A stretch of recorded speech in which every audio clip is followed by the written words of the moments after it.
Hello my dear lovely students, welcome back to my channel maths tech. आज हम फिर class 10th के chapter 1 real numbers exercise 1.1 के questions को discuss करेंगे। तो अगर अभी तक आपने मेरे चैप्टर की वीडियोस इंपॉर्टेंट कॉन्सेप्ट्स की नहीं देखी है इस चैप्टर की, तो प्लीज़ गो एंड वॉच। आपको सारी चीज़ें लाइन बाय लाइन मिल जाएंगी, सारे कॉन्सेप्ट्स और सारे क्वेश्चंस भी हम यहाँ पे डिस्कस करेंगे। तो अगर आपको मेरी आज की वीडियो या कोई भी चीज़ वीडियो आपको मेरी चैनल की हेल्पफुल लगती है तो प्लीज़ मेरे चैनल को सब्सक्राइब करिए, जिससे आप इस क्लास 10th की जर्नी को बहुत ही ईजिली तरीके से पार कर सकें, कंप्लीट कर सकें विद अ गुड मार्क्स। तो आइए स्टार्ट करते हैं। आज हम एक्सरसाइज 1.1 का सेकंड क्वेश्चन देखेंगे। लास्ट वीडियो में हमने फर्स्ट क्वेश्चन को देखा था सारे पार्ट्स। सेकंड क्वेश्चन है find the LCM and HCF of the following pair of integers and verify that LCM into HCF is equal to product of two numbers. हमने ये concept पढ़ा था कि what is the relationship between HCF and LCM, that the LCM and HCF of two numbers, the product of the LCM and HCF of two numbers is equal to the product of two numbers. तो आइए sir इस question को solve करते हैं। First question है इसका 26 and 91, ये दो नंबर्स हैं, इनका हमें एचसीएफ निकालेंगे। सबसे पहले 26 को जब हम 2 से डिवाइड करेंगे it will come as 13 prime number है, सर 13 वन 13। सेम वे 91 को जब हम 7 से करेंगे तो 19 it will come as 13 and 13 is a prime number, so 13 divided by 13 one 13। So जब हमें इसका एचसीएफ निकालना है तो हम क्या करेंगे, पहले 26 और 91 के फैक्टर्स रखेंगे, फिर एचसीएफ में हम चेक करते हैं क्या कॉमन नंबर है दोनों में। सो 13 कॉमन दिख रहा है, 13 हमारा एचसीएफ हो गया। अब हम एलसीएम निकालेंगे। एलसीएम के लिए हम 26 इंटू 91 को साथ में लेंगे। 2 13 26, 91 2 से डिवाइड नहीं होगा। फिर हम 7 लेंगे क्योंकि हमें पता है 91 भी डिवाइड होगा 7 से, सो 7 13 और 7 13 सेम लिखेंगे। 7 9 13 91 होता है, सो 13 आएगा। अब 13 दोनों में है तो हम 13 लेंगे, 13 से डिवाइड करेंगे 1 और 1। एलसीएम में क्या करते हैं, हम सारे प्राइम फैक्टर्स को मल्टीप्लाई करके उसका प्रोडक्ट लिखते हैं। So LCM is equal to 2 into 7 into 13 that is 182। अब हमें वेरीफाई भी करना है, that is HCF into LCM is equal to product of two numbers.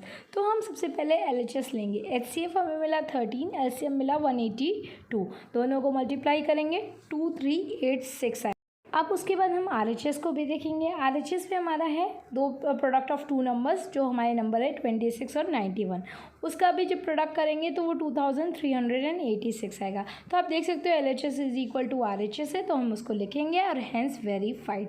तो इस तरीके से हम वेरिफिकेशन भी करेंगे। अब सेकेंड पार्ट को देखेंगे। 510 एंड 92। 510 को जब हम 2 से डिवाइड करेंगे इट विल कम एज 255। फिर 2 से वो डिवाइड नहीं होगा, सो 3 से लेंगे, 385 ज़ा 255 होगा। नाउ 85 है, 5 से जाएगा 17 आएगा और 17 वन ज़ा 17 हुआ। ठीक उसी तरह 92 को करेंगे, 246 ज़ा 92, again divide by 2 we will get 23 one ज़ा 23। सो जब हम इन दोनों के प्राइम फैक्टर्स लिखेंगे तो देखेंगे सिर्फ 2 ही कॉमन है। सो हमारा एचसीएफ क्या हो जाएगा, ओनली 2। नाउ अब बात करेंगे एलसीएम भी निकालना है। एलसीएम निकालेंगे, 2 से डिवाइड करेंगे 255 और 46 हो जाएगा।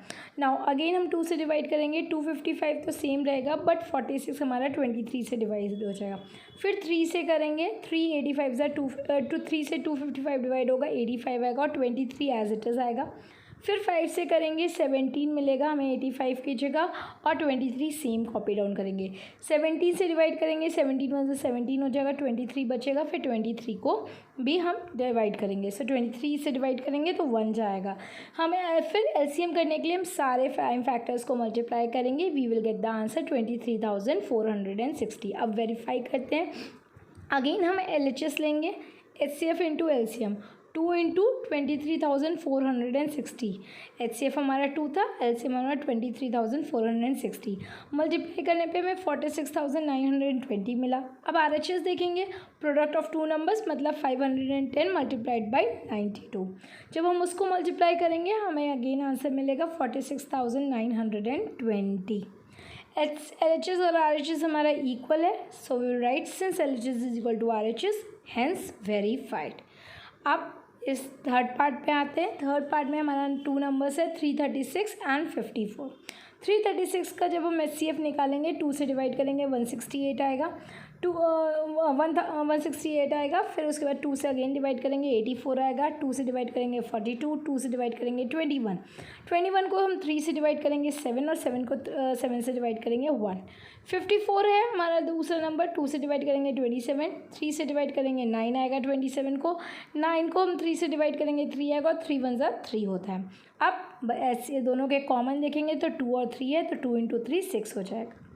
नाउ अब हम एलसीएम निकालेंगे। एलसीएम के लिए अगेन हम 2 से डिवाइड करेंगे 168 और 27 आएगा, 2 को फिर 2 से फिर से डिवाइड करेंगे 84 और 27 एज इट इज़, फिर 2 से डिवाइड करेंगे 42 आएगा, 27 एज इट इज़, फिर 2 से डिवाइड करेंगे 21 और 27। अब 3 से करेंगे, 3 7 से 21 हो जाएगा, 3 9 से 27, फिर 3 से करेंगे 7 का एज इट इज़, 3 3 से 9 हो जाएगा, फिर 3 से करेंगे 7 एज इट इज़, 3 1 से 3 हो जाएगा, और 7 को करेंगे 7 1 से 7। तो एलसीएम निकालने के लिए हम क्या करेंगे, सारे प्राइम फैक्टर्स को हम मल्टीप्लाई करेंगे and in on multiplication we will get 3024। हमें एलसीएम एचसीएफ मिल गया। अब हम वेरीफाई करेंगे। एलएचएस हमारा क्या है, एचसीएफ इंटू एलसीएम, तो एचसीएफ 6 था, एलसीएम हमारा 3024 था। मल्टीप्लाई करने पे हमें इनका प्रोडक्ट मिला 18,116। ठीक उसी तरीके से आरएचएस करेंगे। आरएचएस में क्या आएगा, product of two numbers 336 into 54 हमारा 18,116 आता है। सो LHS और RHS equals it, so we will write since LHS is equal to RHS hence verified। इस तरीके से हम इस क्वेश्चन को कंप्लीट करेंगे। और एक बहुत ही इंपॉर्टेंट चीज़ होती है, कई बार क्या होता है कि हमको लगता है कि हाँ हमको आता है, बट फिर भी जब हम एग्ज़ाम में लिखते हैं तो हमें फुल मार्क्स नहीं मिलते। क्यों? क्योंकि हम सॉल्व तो सही करके आ रहे हैं बट हमें लिखने का तरीका नहीं पता है। What is the way of answer writing, that is also very very important and we should know about it. So किस तरीके से मैं आंसर लिख रही हूँ, क्या स्टेटमेंट से किस तरीके से लिख रही हूँ, वो बहुत इंपॉर्टेंट है। सो आपको उस चीज़ पे भी ध्यान देना है। तो यहाँ पे हम लोग इस चैनल पे सारी चीज़ें डिस्कस करेंगे डिटेल में। तो अगर अभी तक आपको ने नहीं सब्सक्राइब किया है, प्लीज़ सब्सक्राइब कीजिए और बेल आइकन को प्रेस करना मत भूलिएगा, जिससे आपको आने वाली सभी वीडियोज़ के नोटिफिकेशन मिल जाएंगे और आपको कोई भी प्रॉब्लम नहीं होगी। सो माय डियर स्टूडेंट्स, अगर आपको मेरी कोई भी वीडियो यूज़फुल लगी हो तो प्लीज़ मेरे चैनल को सब्सक्राइब करिए। अगर आपको थोड़ी भी हेल्पफुल लग रही है, आगे फर्दर हम सारी चीज़ें इन डिटेल डिस्कस करेंगे। और अगर कोई भी आपको डाउट है, कोई क्वेरी है, तो आप जो कमेंट में उसको ड्रॉप कर सकते हैं। I will definitely reply your doubts and queries. Okay, so फिर मिलते हैं नई वीडियो के साथ जिसमें हम इसके आगे के क्वेश्चंस करेंगे। Till then, take care, be careful, be safe and enjoy this journey of class 10th.